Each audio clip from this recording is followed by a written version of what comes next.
Welcome everyone, ready to dive deep into Guru Nanak's Japji. We're exploring this with Kirpal Singh's translation and commentary, and let me tell you, it's already sparking so many thoughts. Like, imagine being Guru Nanak, walking into a city bustling with religious scholars, and they offer you, what else? A bowl full of milk. Oh, I see where you're going with this. It's a test, right? Yeah. Like, look, we're already overflowing with wisdom. What more can you possibly offer? Exactly. So picture this. Guru Nanak takes a single jasmine flower, places it gently on the milk, hands the bowl back. No grand speeches, but the message. Crystal clear. I'm not here to replace, but to enhance. To add his own unique fragrance to the existing wisdom, it's such a beautiful way to think about Guru Nanak's approach. And it's precisely why the Japji, which is our focus today, is so enduringly relevant. It's not claiming to be the only lie truth out there, but offers this unique and profound perspective on, well, on everything. The nature of reality, the divine, the path to liberation, you name it. So for our listeners who are maybe just dipping their toes into these waters, how would you sum up what the Japji actually is? At its heart, the Japji is poetry. A beautifully concise poem, actually, that distills Guru Nanak's core teachings into 38 verses and a prologue. Now, Sikhs often recite this as a morning prayer, but the wisdom woven into it, it truly transcends any single faith. And that's where Kirpal Singh's translation and commentary come in. He saw this universal message, something relevant for seekers from all walks of life. Absolutely. He was convinced that the Japji offered this very practical, experiential approach to spirituality. Not about blind faith or rigid doctrines, but about nurturing a direct connection with the divine through very specific practices, through a transformation of consciousness. Okay, so we've got this ancient text, the Japji, essentially a roadmap to experiencing the divine. And then we have Kirpal Singh, a modern spiritual master, making it his mission to make this map accessible to everyone. That's the essence of it, yeah. Yeah. He firmly believed that Guru Nanak's teachings, they had this power to awaken humanity to its own inherent unity and spiritual potential. It's incredible, isn't it? This text from 15th century India, and it still resonates so deeply in today's world. It speaks to the timelessness of the questions Guru Nanak grappled with. Who are we? What's the nature of the divine? Why are we here? How can we find true liberation? These are questions humans have pondered for millennia.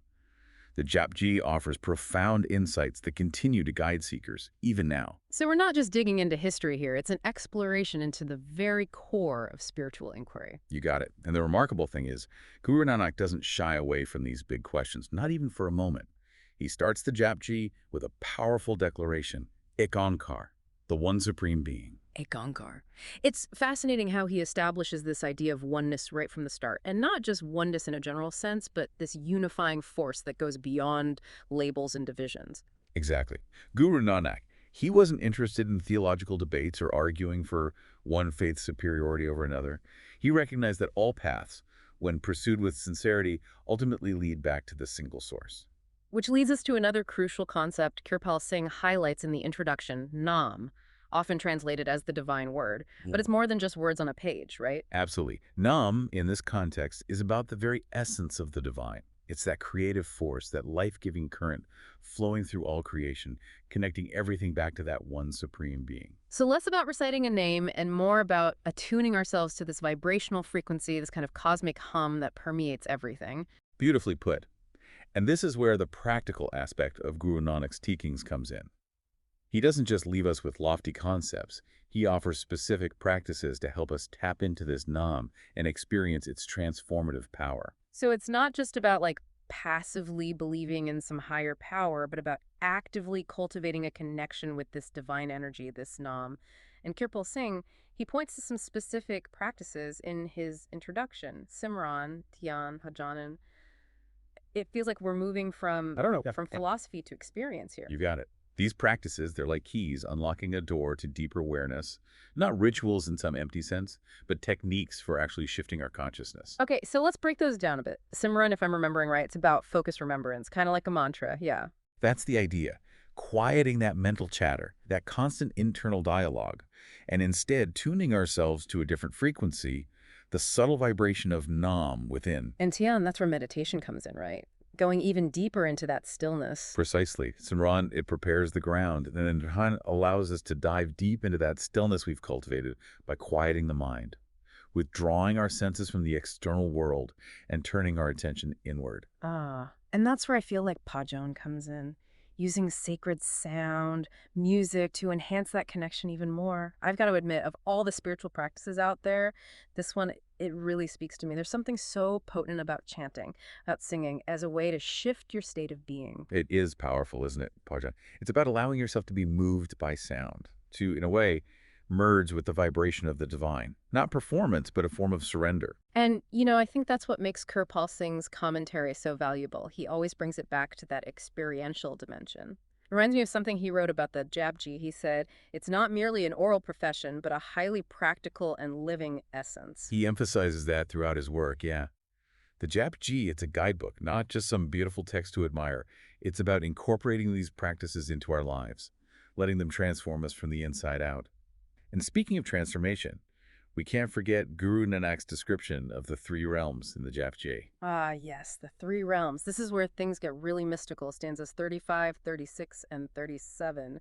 Golden mountains, countless suns and moons. It's like we've entered a whole other dimension. It's easy to get swept up in the imagery, but these realms, Dharmakand, Jnanakand, and Sarmkand, they're not meant to be understood as physical places. More like states of consciousness, stages on the spiritual path. You got it. So Dharmakand, that represents the realm of righteous action. This is where we begin to grasp the law of karma, the consequences of our actions, the importance of ethical living. So it's about aligning ourselves with this moral compass, making choices that lead to greater harmony. Yes. And then we have Jhankand, the realm of knowledge, where true understanding starts to dawn. We start seeing past the illusions of the material world, catching glimpses of a deeper reality. So those golden mountains, those celestial bodies, they're symbolic of the vastness of true knowledge, how our understanding expands when we break free from limited thinking. Beautifully put. And finally, there's Sarmkand, the realm of bliss. This is the realm of pure spiritual ecstasy, of union with the divine, the culmination of the journey, the ultimate goal of spiritual practice. The realm of bliss. It does sound, blissful. But Guru Nanak, he's not pretending this is a journey we take alone, is he? He really stresses the importance of finding a Sag Guru, a true spiritual guide. He does, and for good reason. The path of spiritual awakening, it can be challenging, and a Sag Guru, which means true master, acts as a beacon, illuminating the way, helping us navigate those inevitable obstacles and pitfalls. It makes me think back to that image of Guru Nanak placing the jasmine flower on the milk. He wasn't afraid to learn from others, to build on the wisdom that came before him. And in the same way, he's encouraging us to seek guidance on our own journeys. Exactly. It circles back to the importance of direct experience, something Kirpal Singh also championed. A true master, they're not there to spoon-feed us answers, but to help us awaken our own inner wisdom, our own capacity for connecting with the divine directly. So not about blind faith or becoming dependent on a guru, but about using that guidance to become self-realized, to embody these teachings in a way that's true to our own unique path. Precisely. The goal is liberation, not just accumulating knowledge or becoming a disciple. It's about embodying that truth of ekankar, realizing our own inherent divinity. It's easy to get, I don't know, maybe a little too caught up in the intellectual side of all of this, the concepts, the practices, the realms of being. But it ultimately boils down to how we actually live our lives, doesn't it? How do we take these really profound teachings and make them real, make them relevant to our everyday experience? That is, as they say, the million-dollar question. And it's something Guru Nanak doesn't shy away from at all. He was incredibly practical, always bringing it back to how we can embody these truths in concrete ways. And he doesn't sugarcoat things either. In stanzas 28 and 29, he gets right into it, the nitty-gritty of what it means to live a truly spiritual life. And honestly, it's almost eerie how much it feels like he's speaking directly to our modern-day obsessions. It was uncanny. He was way ahead of his time in seeing how easily we get tangled up in appearances, in going through the motions, without any real inner transformation. Exactly. It's Yeah. like he's holding up a mirror to that tendency we all have, that need for external validation, the likes, the opinions, checking all those boxes. And he challenges us to ask, what are we actually cultivating? Through our actions, our thoughts, even our words. Are we just performing piety? Or are we truly embodying the essence of these teachings? It's the age-old question, isn't it? Talking the talk versus walking the walk. And speaking of walking the walk, stanza 28 is such a powerful articulation of what Guru Nanak saw as the highest form of religion. Want to do the honors. Absolutely. It reads, let contentment be your earrings, and endeavor for the divine and respect for the higher self be your wallet, and constant meditation on him be your ashes. Let preparedness for death be your cloak, and let your body be like unto a chaste virgin. Let your master's teachings be your supporting staff. The highest religions to rise to universal brotherhood. Aye, to consider all creatures your equals. Conquer your mind, for victory over self is victory over the world. Wow. Just, I don't know, let those words sink in for a moment. The highest religion is to rise to universal brotherhood. It's a radical statement, even now. It really is. He cuts right through the dogma, all those divisions we erect based on religion, nationality, ethnicity, even species. He's calling us to recognize that inherent dignity, that worthiness in every single being. Expanding that circle of compassion, not just to those who look like us, think like us, but to all beings. And it's not just passive recognition either, right? It requires action, a willingness to challenge our own biases and prejudices. You hit it right on the head. It's a lifelong practice, cultivating that universal brotherhood, but a practice that feels so desperately needed in a world that often feels, well, fragmented and divided. And it's not even just about being good people. There's something about the way Guru Nanak puts it, to rise to universal brotherhood.